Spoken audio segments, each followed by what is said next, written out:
The internet has created a culture, the internet has created an epoch of smug self-confidence. People are smug in passing judgment on others, and they're also smug in celebrating their own lives, patting themselves on the back. They say it's important to be honest on the internet, but what they mean is they're going to be honest in celebrating their triumphs, and they're going to be totally dishonest in concealing their tragedies. The main allegation I have faced in the past 6 months is that I am a so-called abusive boyfriend simply because I refuse to wear a mask, simply because I want to be honest and open about my own heartbreak, about my disappointment in life. And what I get is a chorus of public opinion that no. What's moral, what's responsible, what's good is only to celebrate the good times, only to immortalize and publicize and boast about positive accomplishments, good news in your life, and then to the greatest extent possible, put on a mask, engage in concealment and dishonesty about anything that goes wrong. And I've seen this on the internet my whole life. I mean, you see people celebrating the start of a new business and not how it ended. Sometimes you have the record of one optimistic start of a new business after another, and no real discussion or analysis and reflection on what happened at the last business venture you started. The bold declaration of a new subject being studied at university, and then that fizzles out, that peters out, and of course, one relationship after another, whether that's a boyfriend, a girlfriend, or a husband or wife. We get the high hopes of a certain stage immortalized, and then nothing but dishonesty thereafter. Now, so this cultivates smugness. But for the audience, whether it's an audience of, say, 3,000 strangers, about what I've got here on YouTube, or 30 friends, relatives, people who knew you since high school, who are still connected to you by social media, it's very telling how smug people are in the judgments they pass upon you. Now, we can know what's good and evil. We can know what is harmful or helpful, and we can make generalizations about this that apply to all of mankind. Toothpaste, the way dental hygiene and tooth decay works, that applies to you and me both in the same way. And I don't care what hippie beliefs you have, what spirituality you've signed up for. This is not going to change subjectively. But it is still important to emphasize the extent to which, especially in matters of the heart, especially where your passions and desires are concerned, that what is good for the goose may not be good for the gander. What's good for you may not be good for me because of the difference in simply what we want.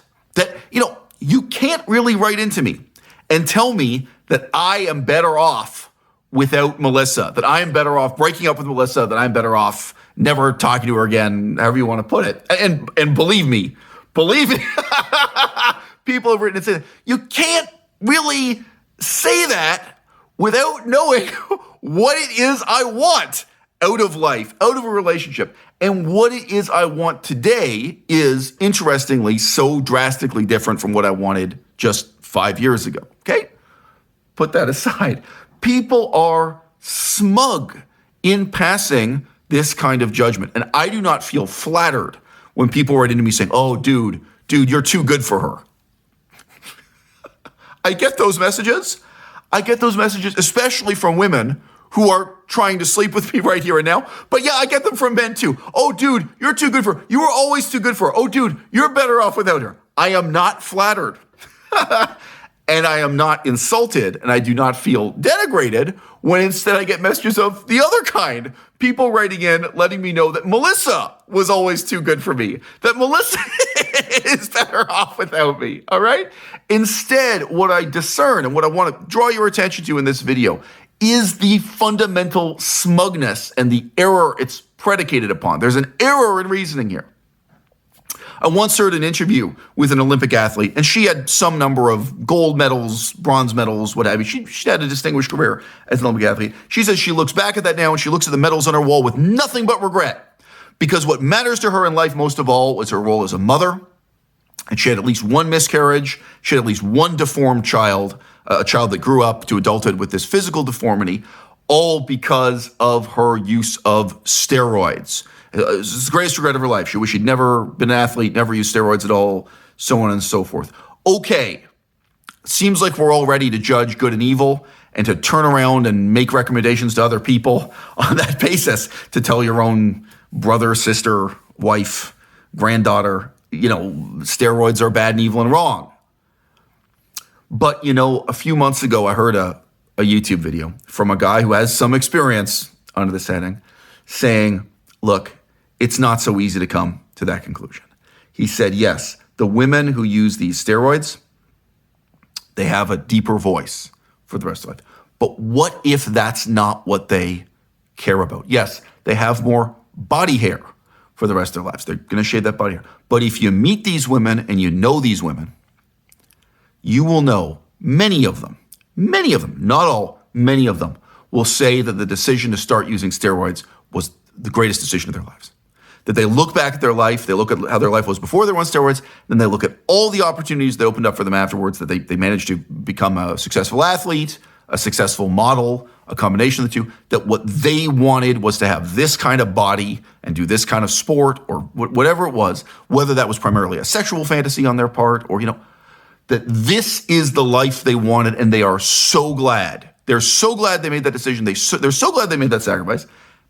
And implicitly, these are women who made up their mind a long time ago. They never want to have kids. They'll leave that to their sister or someone else, their family. They say raising kids is for somebody else, not them. And this is the life they wanted. This is who they want to be. This is who they want to become, okay? This ethos of wearing a mask, this deep dishonesty, what if it's not what I want? What if it's not what Melissa wants? What if that's not who she wants to be? What if she looks back on this time in her life when she made an abrupt transition from being dishonest with me on a daily basis, being dishonest with her own parents, her own circle of friends on a daily basis, because she lied to everyone, right? When she made an abrupt transition to being fundamentally honest with all of us, okay? When she made a transition to working with us instead of against us, to really treating us as friends instead of enemies, because along with that dishonesty came a lot of hostility, okay? Yeah, some people want to wear a mask. They want to laugh in public and weep in private. Some people want to live a lie. Some people want to live several different lies, several different masks, several different identities pertaining to several different careers, okay? But who do you want to be and who do you want to become? What if what Melissa wanted in life was a transformation more subtle than a female athlete, a female bodybuilder getting on steroids? What if it was something more subtle but more meaningful? And if 9 out of 10 people in this audience can't perceive that or can't appreciate it, so the fuck what? Okay? I know Melissa better than anyone else alive.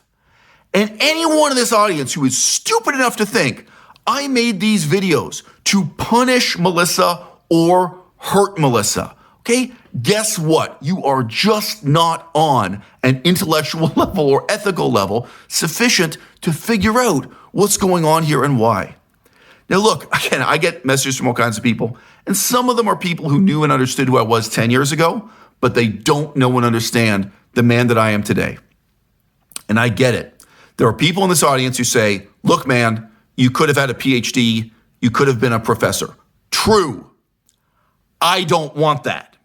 Okay? Look, man, you could have cultivated a certain veneer of respectability, and then you play a certain kind of role in the vegan movement or in politics under some other heading as a political commentator. I don't know. At this point, what would it be? As a member of the Conservative Party? Are you?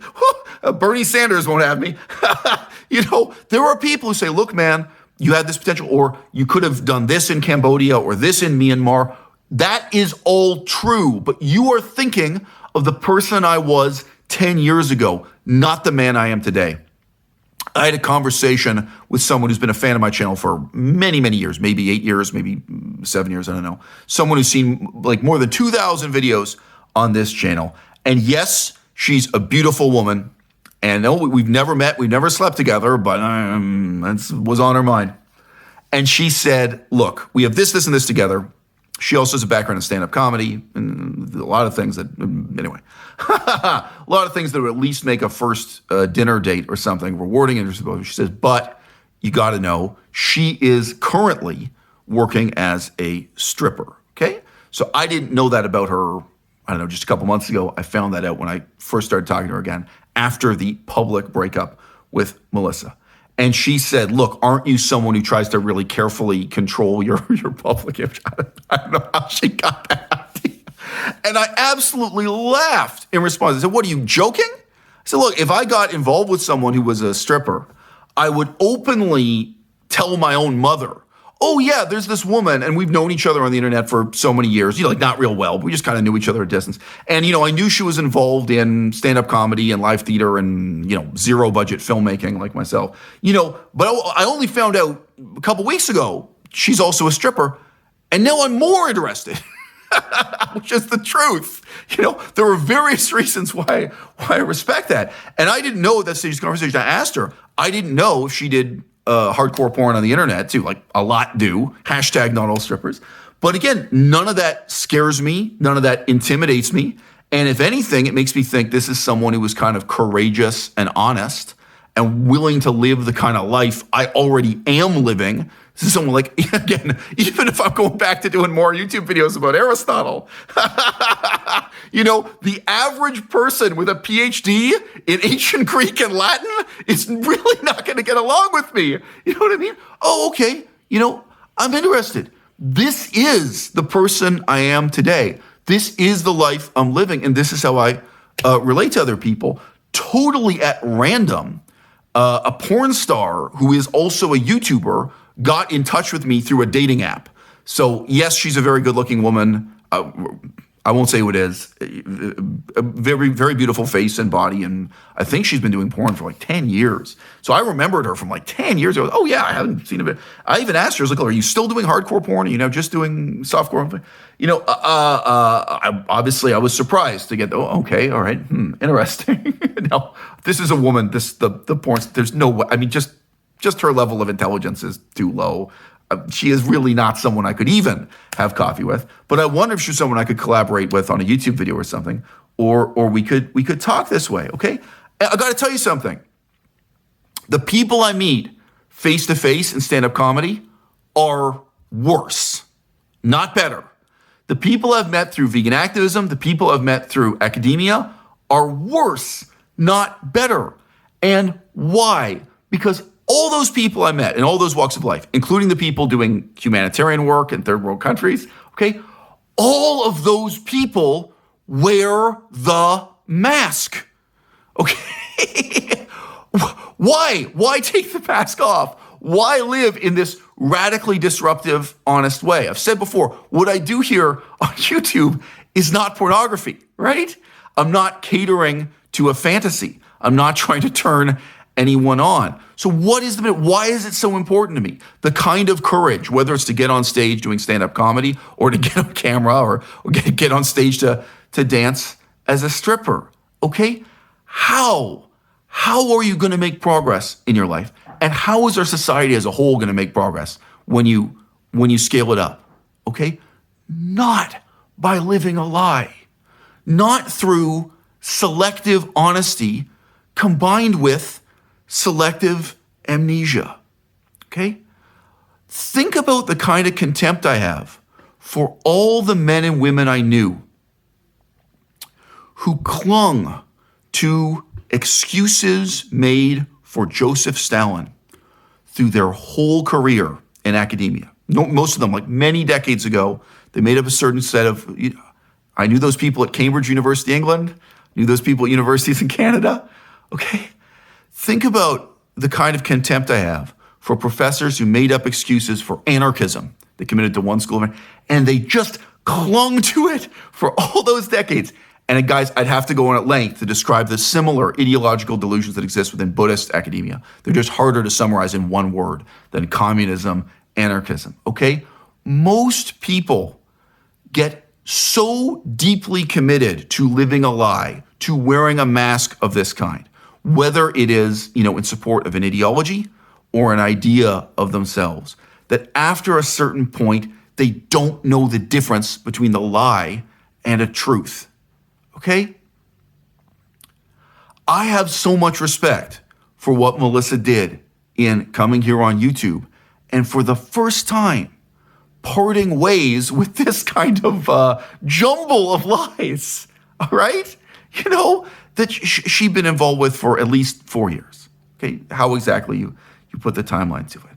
Okay? And, what is the first step toward becoming a better person? I'm asking this about everyone in the audience, you and you and you, okay? I've known all these people with PhDs who could never just take that step and look back at their lives and realize, hey, this was a compromise or this was a lie I started telling when I was a teenager. And now here I am as a middle-aged man. And it's time to let go. And when you let go of that lie, what changes is not just how you see the world, right? What changes is how you see yourself in the mirror. And what changes is the type of relationship you can have with other people, all right? Now, here I am at age 45, okay? And I am not telling you I respect all strippers more than all professors with PhDs. It's not that simple. And when you're dealing with stand-up comedians, you're dealing with people in comedy, show business, you are really dealing with a mixture of the two. The role of the stand-up comedian in 2024 could be very nicely summarized as 50% university professor giving lectures on tour and 50% stripper. It really is. And some of them have more of a professorial mentality and some of them more of a stripper mentality, and the best are a balance of the two, okay? The lies you live with, the mask you wear, all right? That's the first obstacle, not the last. Separating the person you are now from that person in future you aspire to be.